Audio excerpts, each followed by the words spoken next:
يجب أن ألقي على مسامعك قصيدة من الشعر يا بني كي تحفظها. إذا سمعتها مرتين حفظتها يا مولاي. لمرتين فقط، عظيم. وأنت يا أم ليث؟ 3 مرات يا مولاي. عظيم. وأنا أحفظها من مرة واحدة فقط. إذن للشاعر بالدخول. إذن للشاعر بالدخول. السلام على مولاي أمير المؤمنين. عليكم السلام ورحمة الله وبركاته. هل تعرف الشرط يا بني؟ أجل يا أمير المؤمنين، وإني لشاعر فحل. فحل؟ ما فحولتك؟ نظمت قصيدة طويلة. عظيم. فإن كانت من قولك جزيناك عليها، وإن كانت من منقولك لم يكن لك عندنا أي شيء. إنها لي. عظيم. هاتي أسمعنا. إن الخلافة مذ كانت ومذ بدأت مرسومة بفتى من آل عباس، إذا انقضى عمر هذا قام ذا خلفا، فلاحت الشمس وامتدت على الناس، فقل لمن يرتجيها وغيرهم سفها، فقل لمن يرتجيها وغيرهم سفها، لو شئت روحت كرب الظن بالياس. كفى كفى يا بني. هذه قصيدة لابن الرداد وأنا أحفظها منذ زمن. إن الخلافة مذ كانت ومذ بدأت مرسومة بفتى من آل عباس، إذا انقضى عمر هذا قام ذا خلفا، فلاحت الشمس وامتدت على الناس، فقل لمن يرتجيها وغيرهم سفها، لو شئت روحت كرب الظن بالياس. سبحان الله يا مولاي، يتشابه من الشعر البيت والبيتين، أما قصيدة كاملة أقسم لك يا مولاي. لا تقسم، لا تقسم يا بني، لا تقسم. لدي من يشهد على هذا. يا غلام.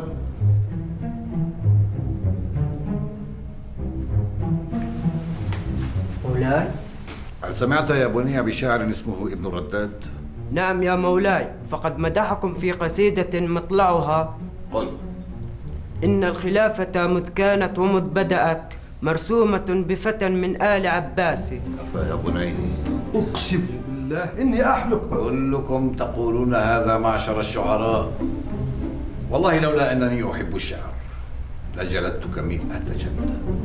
أي اذهب في حالك يا بني، اذهب في حالك. أمر مولاي.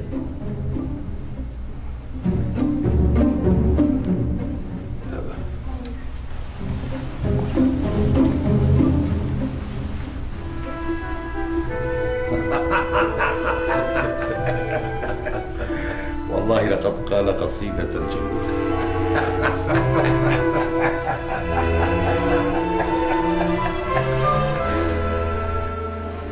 ثم حضرت جارية ألقت قصيدتي كأنها تحفظها منذ دهر. عجيب، أيمكن أن تكون قد حفظتها من دون قصد وحسبتها لنفسك؟ لست أدري، كل ما أعرفه أنني نظمت قصيدة حفظت قبل أن أنظمها. ها هو الأصمعي. السلام عليكما. وعليكم السلام ورحمة الله وبركاته. ما بكما أيها الأخوان؟ أمر عجيب غريب. خيرا إن شاء الله. ننظم قصائدنا من بليات أفكارنا وخليجات مشاعرنا، ونكتشف بعدها أن 3 يحفظونها عن ظهر قلب. 3 يا أصمعي، 3. وأين حدث هذا؟ في بلاط أمير المؤمنين. في بلاط أمير المؤمنين؟ أجل. لابد أن في الأمر نقشا وحيلة. السلام عليكم. وعليكم السلام. أفكر أن باب يا مولاي. هل يعرف الشرط؟ نعم، علمته بالشرط يا مولاي. حسنا، فليدخل.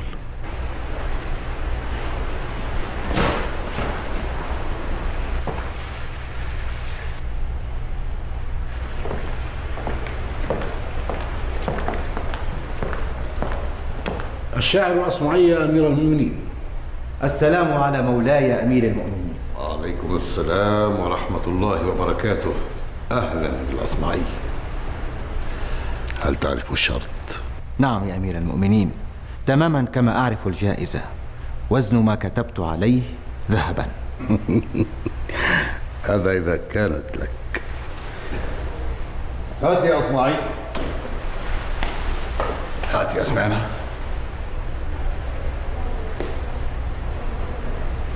صوت صفير البلبل هيج قلبي الثمل، الماء والزهر معا مع زهر لحظ المقل، وأنت يا سيد لي وسيدي وموللي، فكم تيمني غزيل عقيقلي، قطفته من وجنة من لثم ورد الخجل، فقال لا لا لا لا، وقد غدا مهرولي.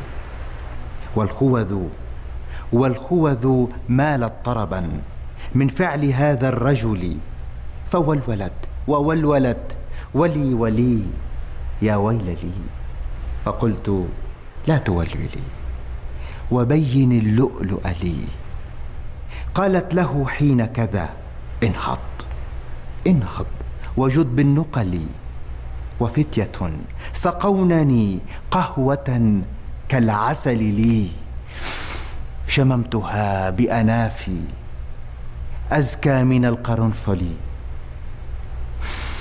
شممتها بأنافي أزكى من القرنفل، في وسط بستان حلي بالزهر والسرور لي،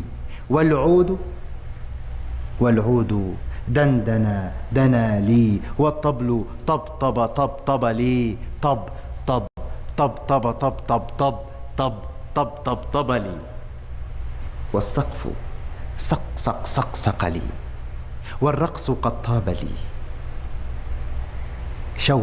شوى وشاهشي على ورق سفرجلي، وغرد القمري يصيح ملل في مللي، لو تراني راكبا على حمار أهزلي، يمشي على 3 كمشية العرنجل، والناس ترجم جملي في السوق بالقلقلل، والكل كعكع خلفي ومن حويللي، ولكن مشيت هاربا من خشية العقنقل، إلى لقاء ملك معظم مبجل، يأمر لي بخلعة حمراء كالدم دمدملي، أجر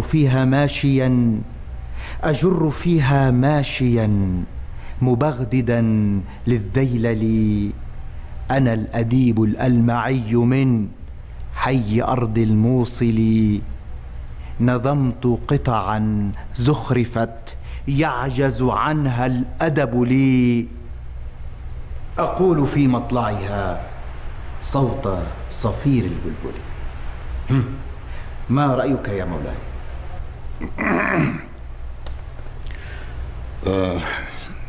رأيي في ماذا؟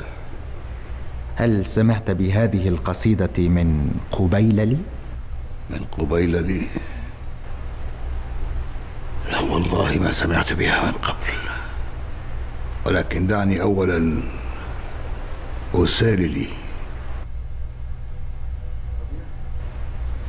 يا ربيع. نعم يا مولاي. الغلام والجارية في الحال يا مولاي.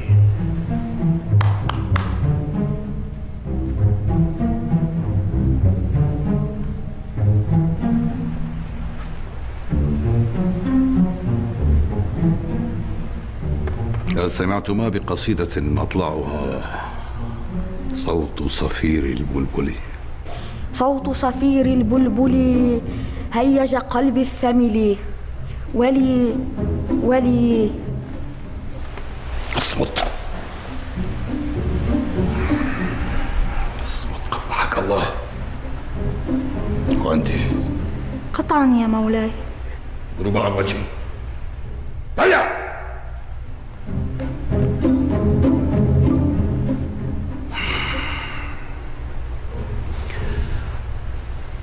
هات يا أصمعي، هات قصيدتك حتى نعطيك وزن ما كتبت عليها ذهبا.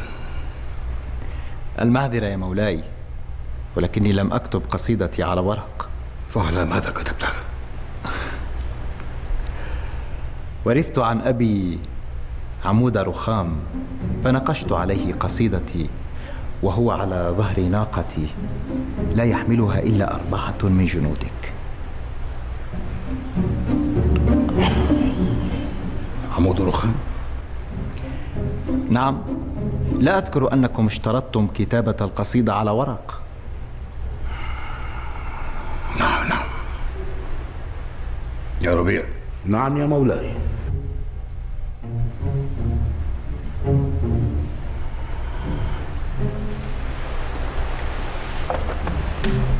أعطي الأصمعي وزن ما كتب عليه قصيدته ذهبا.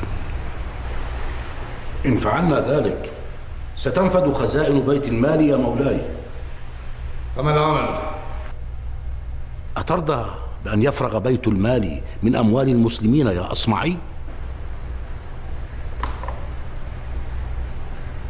لا أرضى بذلك، ولكن بذاكرتك القوية يا مولاي قطعت أرزاق الشعراء.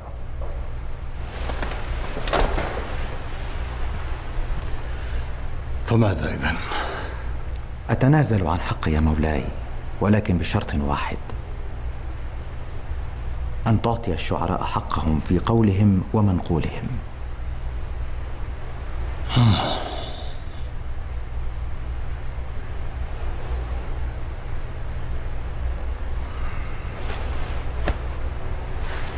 قد رضيت.